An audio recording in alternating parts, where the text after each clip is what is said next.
Hi, we are the ADHD Skills Lab podcast. My name is Skye. And my name's Sarah.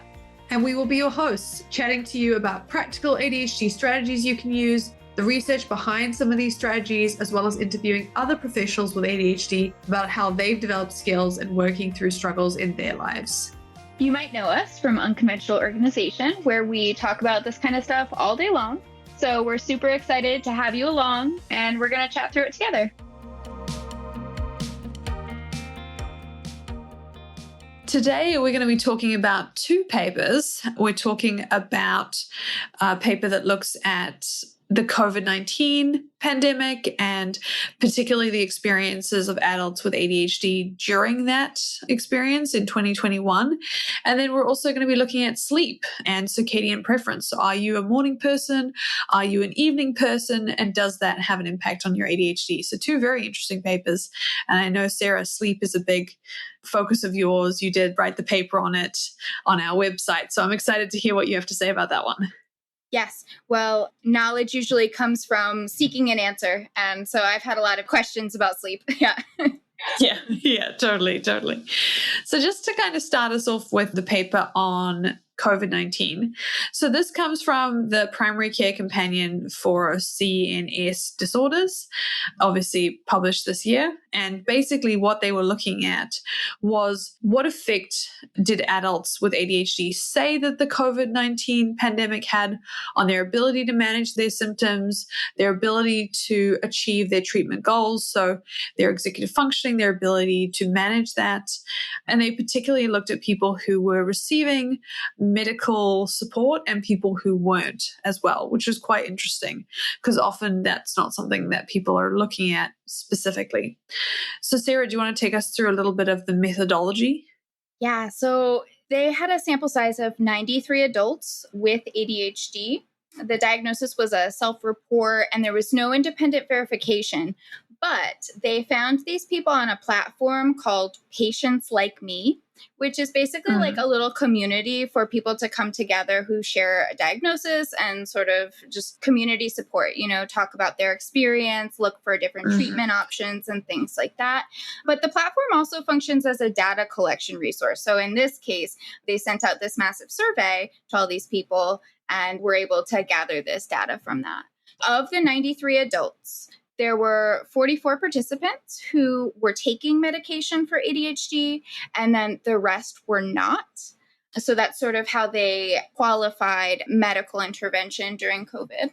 Yeah, it's interesting. They said only 10% of the sample had no comorbidities, which I think is just a great example of how many different things can be involved with and affecting ADHD, particularly during the pandemic. I'm sure that mental health struggles would have been in the background of this whole conversation, 100%. Essentially, they found quality of life decreased overall.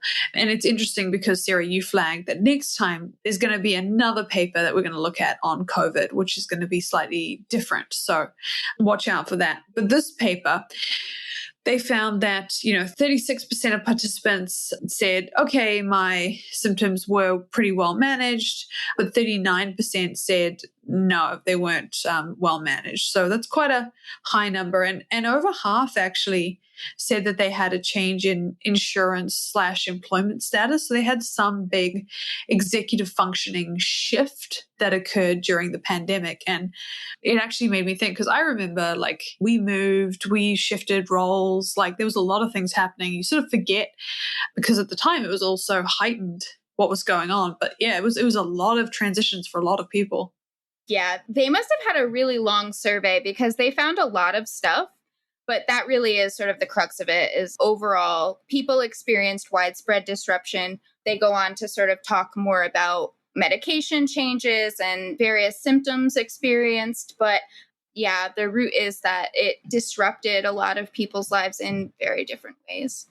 Yeah, so some of the examples here on the list are lost job but still employed, shifted to remote working, took a leave of absence for health or family reasons, lost a job but now employed, changing insurance status, switched to Medicare. There's just a lot of things going on, as well as I think the numbers here were like 71 people struggling with depression, 69 people struggling with anxiety. It was a big time. There was lots of things going on.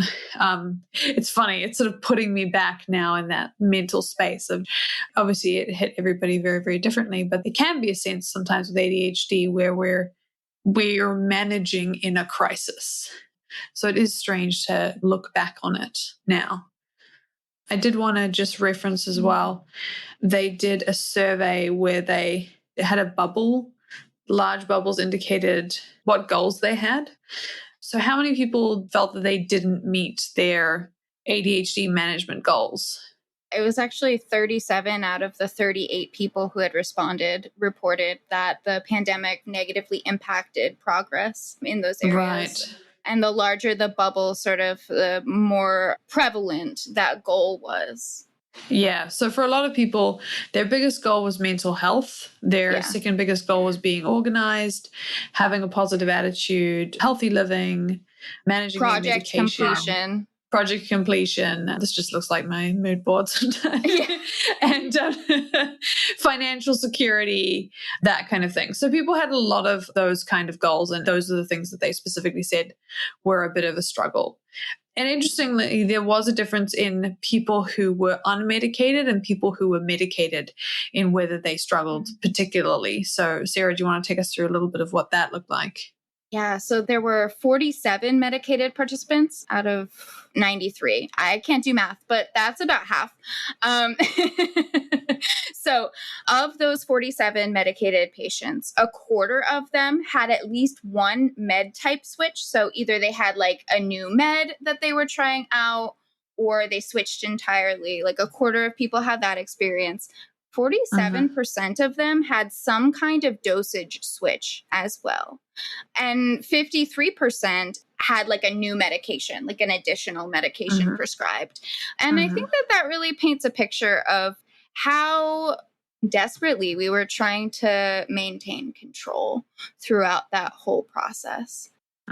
Yeah, definitely how many people were reaching out, how many people needed that support. It is interesting because we talked about this idea that 50% of unmedicated patients struggled with symptoms, but only 26% of medicated patients struggled, and why that might be. And one of the things that we were talking about was the concept that with ADHD executive functioning strategies, often they're focused around supporting you in your ADHD environment. So at work, for example. And when the pandemic happened and everyone moves home, or now you have to look for another job and you're in a totally different executive functioning space all of a sudden. And so this would have been particularly tricky for people who were more reliant potentially on those executive functioning strategies for a certain kind of environment. Yeah, definitely. That just goes back to the scaffolding conversation that we had a couple of weeks ago. And it reminds me too, when I'm talking about transitioning between tasks with clients, a physical change of space is really effective. And so being unable to access that physical space that was working, I can't even imagine. Yeah, well, we sort of can. Well, I didn't have that experience, actually. When COVID sort of hit, I was working in an elementary school as a special ed sort of assistant. So yeah, I was there when they decided to close them. I'll never forget. Yeah, definitely. Well, it definitely was a big switch. And it is interesting, though, because we do have to flag one of the limitations was that the study is funded by several pharmaceutical companies. I think given the fact that medication is considered to be so much of a support over other kinds of supports, it is worth mentioning that that is where the funding for this actual study comes from. They do a really wonderful job of disclosing where everything comes from. I mean, the watermark on this paper, it says psychiatrist.com. So I would be surprised if they didn't have pharmaceutical ties. But yeah, important consideration. Yeah, definitely one to keep in mind. They also didn't control for confounding variables. It is interesting, a lot of the changing meds, given how many different other factors were involved in terms of anxiety and mental health, the changes in meds could have had a lot to do with that specifically. And maybe the benefits as well could have had a lot to do with that. It's a very complex conversation to have. They also had self-report bias because it was a retrospective survey, which a lot of them are. So people had to remember how they felt during the pandemic, which is tricky, especially retrospectively. I feel like I can definitely say that having read this paper, then having to think back into like what was it like in 2021, it was a tricky thing to get my mind around. And I was just reading the paper, not filling out the survey. Because the medicated patients were obviously having prescriptions, they were having to meet with telehealth providers on a regular basis throughout the pandemic. So 42% of medicated participants met with at least one telehealth provider during the period of time in which they were surveying people, but only 19% of the unmedicated participants did have that kind of a provider visit. And so I'm just thinking that's also another social support that was gone suddenly. Yeah, that's a really good point, actually. And also there's a sort of level of stability to getting those connections, definitely. Well, in terms of the practical implications, it was good to get some insight into the experiences of ADHD during COVID-19, understanding what happened. The thing that I took away from it was just a reminder of how much has changed and how much changed during that year, because I think it can be easy to just get used to the new normal and forget. Yeah, that's so important. Reflection is good. I think for me, the takeaway was just accepting that any massive transition in life is going to cause some kind of disruption, especially if it relates to like your employment status, and in the United States, access to your health insurance and things like that are also disrupted. And so I was actually thinking about this more in terms of like job loss and like big life transitions, stressful periods of time, just that those are the times where people need more support. Yeah, and it's a good reminder as well, because maybe you are going through that time right now. We're talking about a retrospective experience that we all had, but now you might find that you're in that huge time of flux and transition. And so you do need that support and you do need that extra scaffolding. So if that is you, then everybody experienced that during COVID, but it's still important now as well. Yeah, absolutely. Before we move on, I just wanted to say it was funny hearing you talk about COVID in the 2021 lens, because for us here, it was like fully like March 2020 and everything changed. Just like the ball was dropped. Yeah. And it took a bit to get to New Zealand. Yeah, we had an interesting one. It took a bit to get to us. We shut down basically as like in 2020. And then we sort of didn't shut down. We were a little bit behind, I think, compared to what was happening. And so then, by the time everyone else was sort of like slowly opening up, we were in a position where we were like still very much shut down because we'd only just gotten all the COVID. So it was an interesting experience. You spend a lot more time reading the news and like just checking things out. Yeah. It was a huge transition. And I think that's the basic thing is like, if it felt like a huge transition to you, it was. They're now doing studies on it. Yes. Watch out for the next one in 2 weeks. Yeah, watch out for the next one. Don't forget to subscribe to our podcast, which you can do on any of your podcast players to get weekly updates when we launch a new podcast episode. So the next paper we have is actually looking at sleep on a sample of college students. So the paper is the Journal of Sleep Research. They're looking at ADHD chronotype, which Sarah's going to talk about, and I'm really excited to hear more actually, and circadian preference in a very, very large study of different college students. They wanted to particularly look at, is there an association between essentially being a morning person versus an evening person and ADHD, which is a really good question, something that I've thought about before, and they wanted to find out. So Sarah, how did they do it? Yeah, and we hear about that all the time too, that sleep is just disrupted. So I love when we look at studies specifically with ADHD and sleep, because there wasn't a ton. So the sample size is 4,751 university students. Wow. It's probably the biggest to date that we've had in terms of sample size that we've looked at. Yeah, maybe with the example of like a literature review in which we didn't know the total sample size. But yeah, for sure, like a single study, this was incredible. And so actually, that was one of the main questions that I wanted answered. Like, how did they get such a large sample size? And they told us. Yes, they did. Given that they were university students, they pretty much offered these kids some undergrad credits to participate in a study of their choice. So they did get to choose this one. Yeah, I will say the alternative was doing a lab report. They very much got people with ADHD as well, because I definitely would have done this rather than do another lab report back in university days.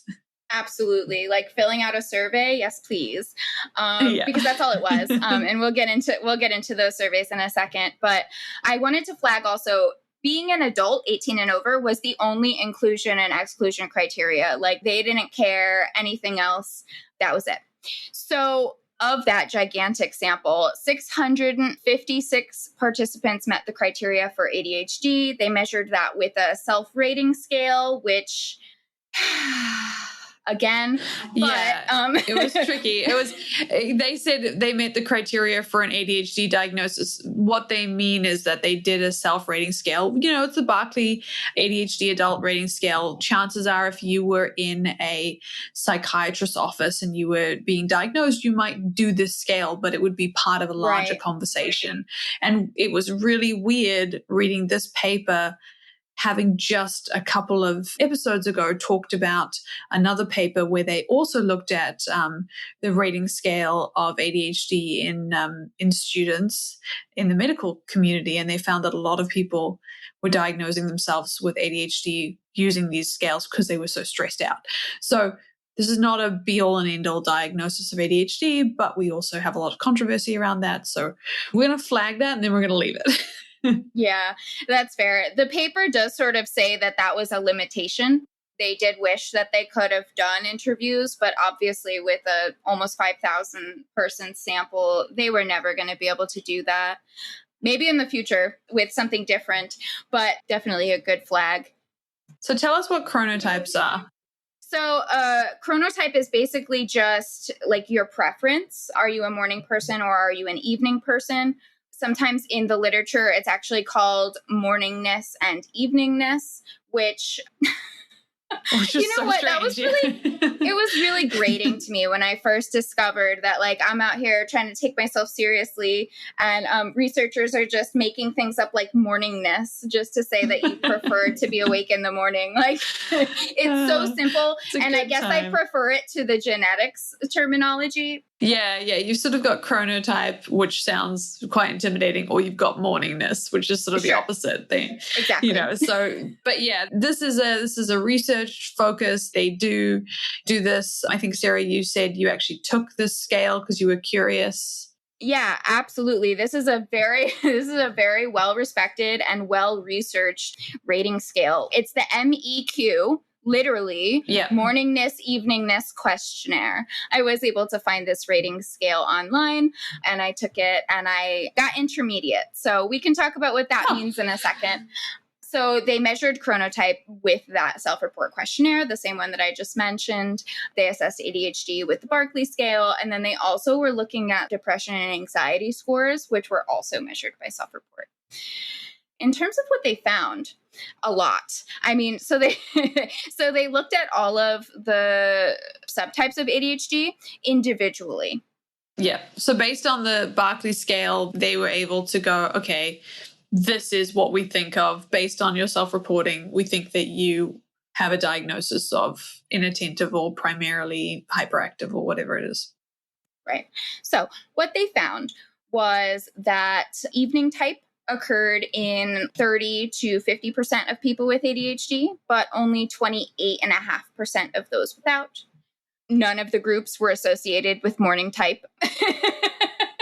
Yeah, that's really interesting. And most people were intermediate type, so you were very much in Yes. the majority there. Yeah, I mean, most people were intermediate type. And when you look at the actual questionnaire, it kind of makes sense why. Yeah, 65% of like the control, the neurotypicals scored intermediate, and then ADHD was very similar, 50 to 58% intermediate type. And basically what that means is if you were left to your own devices, had nothing to do, what time would you wake up in the morning? What time would you be ready for mental tasks, physical tasks? When do you start feeling tired during the day? Which I was kind of like, wait, why is the earliest time like 8 p.m.? I get tired at 4 p.m. Let's talk about that. That is a good point. That is a really good point. I mean, they did get these kids from university. So that was actually mentioned as a limitation because it limits the amount you're able to generalize about these stats. Although I will say if that's a limitation of this paper, it's a limitation of almost every paper because For sure. our entire system of research is built on students at universities taking research papers, basically. A lot of people associated with ADHD were having that evening preference specifically. But how much different was that to the controls, to the people who didn't have ADHD? Really not that much. So 28.5% of the neurotypical sample had evening preference. It was interesting. It is a lot when you compare people who identified using the self-report as inattentive. Yes. So 40% of people who were considered inattentive had an evening preference. But when it came to predominantly hyperactive, it was only 30%. So it was like a 2% difference. And then when it was combined, it went up again to 41%. So interestingly, people who considered themselves, based on the self-report, to be hyperactive ADHD almost had results that were similar to neurotypicals in terms of that evening preference, and actually had higher morning preference, quite a lot higher than any sample. Yeah, they were like up and ready to go in the morning, which makes sense when you consider what they were looking for: hyperactivity, action focused, movement, that kind of thing. So in terms of practical takeaways from this study, it really is something that they wanted to have a big enough sample that they could look at people who were hyperactive or inattentive or had combined type ADHD to see if there was a difference in whether they were morning people or evening people. And a lot of this is really just about having the conversation that is an option, because, sometimes it can be hard to acknowledge that or understand that.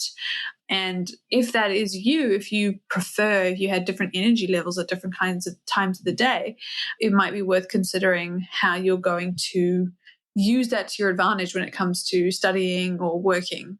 Yeah, absolutely. Like if you know that your brain is not going to be turned on enough to study for the day until 11 a.m., then you're going to sort of schedule your day around that knowledge if you have the option to. Yeah, which we might not, although life is more flexible than it used to be, which is ironically connected to the COVID pandemic, which we just talked about. So yeah, definitely the idea of that evening preference and morning preference. And I will say they didn't really talk about it, but you referenced it, and it's kind of important, is, are you a person who really doesn't like the afternoon? Because I work with a lot of clients, and anecdotally, this is only anecdotal, people tend to work better in the morning and the evening, but not very well in the afternoon. Occasionally I have clients who work really well in the afternoon, which is pretty amazing to me. But like for a lot of people, there is a definite dip there. And the research backs this up. We know it's a post-lunch dip, but it can be particularly pronounced for some people, at least anecdotally, with ADHD. So definitely worth considering your energy levels throughout the day. And this paper really highlights that. Yeah, this paper doesn't go into anything about like melatonin onset, adenosine, or anything like that, which are all also part of the conversation, especially around hating the afternoons. But this is a really nice summary of the fact that a lot of people have a strong evening preference. They feel like they do their best work when the rest of the world sleeps. And basically no one has morning preference. I mean, if you do, if you're out there and you're listening, like, bless you. I actually have morning preference, so I'm going to just put my hand up there. Oh my goodness. But I don't know if it's inbuilt. And I think this is something that a lot of people have said is like, it's the one time of the day when the family is asleep.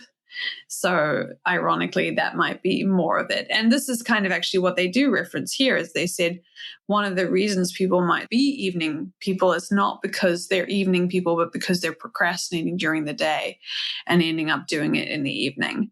One of the reasons people might be morning people is because their families are awake every other hour of the day, which is very much my situation. So there's a lot of things that go into that as well. Yes, sleep is not a simple issue. No, which is why it is so endlessly fascinating. Awesome. So that is everything for today. Is there anything else you wanted to add, Sarah? No, that about covers it. Great. So next time we will talk more about COVID as part of a future study.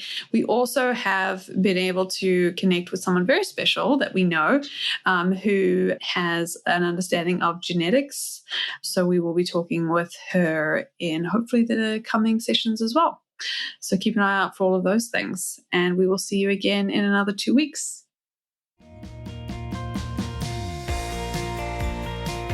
Thanks for listening. If you'd like to reach out or connect with us, you can leave us a message at admin@unconventionalorganization.com. You can also find out more about our ADHD coaching organization, read our free articles, or sign up to our online courses at unconventionalorganization.com. That's organization with a Z or an S. They both will get you there. If you'd like to learn more about what we discussed here today, or you want to read the transcript, you can find that at our show notes page at unconventionalorganization.com. If you've enjoyed this podcast and think someone else might find the strategies and stories helpful, the best thing you can do is share episodes using the share button in the podcast player, or leave a 5-star review on Apple or Spotify or your podcast player of choice, letting them know why you've benefited from this podcast. Thanks so much for listening, and we'll see you back in the ADHD lab next week.